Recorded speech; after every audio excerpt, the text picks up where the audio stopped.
सीतापुर नाम का एक प्यारा सा गांव बसा हुआ था। उस गांव में यश नाम का एक लड़का रहता था। एक दिन वो अपने गांव के पास से गुजर रहा था, तभी उसने देखा एक सांप पत्थर के नीचे दबा हुआ था और बेचारा निकल नहीं पा रहा था। यश उसके पास जाता है और पत्थर को उठाकर दूर फेंक देता है। सांप को काफ़ी आराम मिला। सांप बोलने लगता है, तुमने मेरी जान बचाई है, तुम जो चाहो मुझसे मांग सकते हो।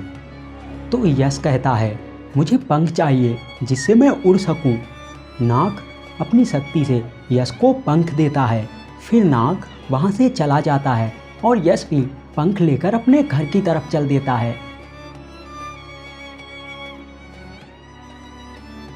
घर पहुंचकर उसके पिता उससे कहते हैं, ये पंख तुम्हें कहाँ से मिले? यश अपने पिता को सारी बात बताता है। उसके पिता कहते हैं, इससे तुम सबकी मदद करना और कभी कोई गलत काम मत करना। यश कहता है, ठीक है। उसी गांव में आसमान में दो चोरों ने एक आइलैंड बना रखा था। वो दोनों जो भी सामान चोरी करके लाते थे वो सारा सामान वही आइलैंड पे रखते थे, फिर उसे बेच दिया करते थे। दोनों चोरों के पास एक हेलीकॉप्टर भी था। दोनों उसी हेलीकॉप्टर से नीचे गांव में चोरी करते थे। एक दिन यश कहीं उड़ता हुआ जा रहा था। चोरों ने यश को उड़ते हुए देख लिया। एक चोर बोला, अगर हम ये पंख चुरा लें तो आराम से गांव में चोरी किया करेंगे और फिर आराम से उड़ते हुए अपने आइलैंड पे चले जाएंगे, कोई हमें पकड़ भी नहीं पाएगा। दूसरा चोर बोला, आज से हम इस पे नजर रखेंगे और मौका मिलते ही ये पंख लेके हम फुर्र से उड़ जाएंगे। तब तक यश अपने पंखों को साइड में रख देता है और वहीं बेड पर लेटकर सो जाता है।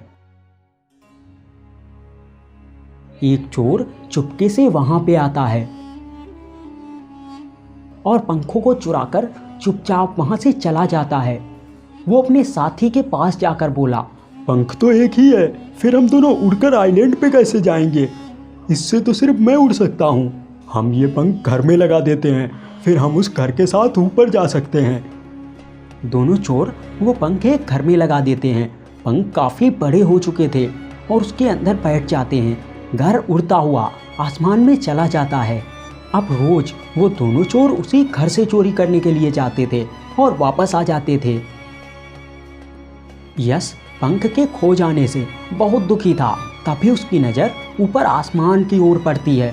उसने देखा एक घर उड़ता हुआ जा रहा था, उसके पंख भी लगे हुए थे। यश समझ गया कि ये दोनों पंख उसी के हैं और किसी ने उन्हें चोरी कर लिया है।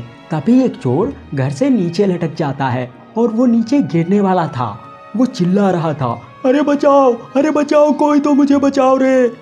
उस आदमी को गिरता हुआ देखकर यश वहां से भागता हुआ नाग के पास जाता है और नाग से कहता है, नाग देवता, किसी ने आपके दिए हुए पंख चुरा लिए हैं और वो आसमान से नीचे गिर रहा है, आप उसे बचा लीजिए। नाग कहता है, उसने तो तुम्हारे पंख चुराए हैं, फिर तुम उसे क्यों बचाना चाहते हो?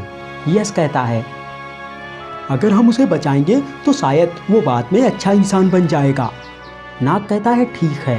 नाग अपने मुंह से एक शक्ति निकालता है जिससे वो दोनों चोर वहाँ पे प्रकट हो जाते हैं और यश को भी उसके पंख वापस मिल जाते हैं। नाग यश से कहता है, अब ये पंख तुमसे कोई चोरी नहीं कर सकता। इन पंखों को मैंने हमेशा के लिए तुम्हारे शरीर से जोड़ दिया है। दोनों चोर यश से माफ़ी मांगते हैं और यश वहाँ से उड़ता हुआ अपने घर चला जाता है।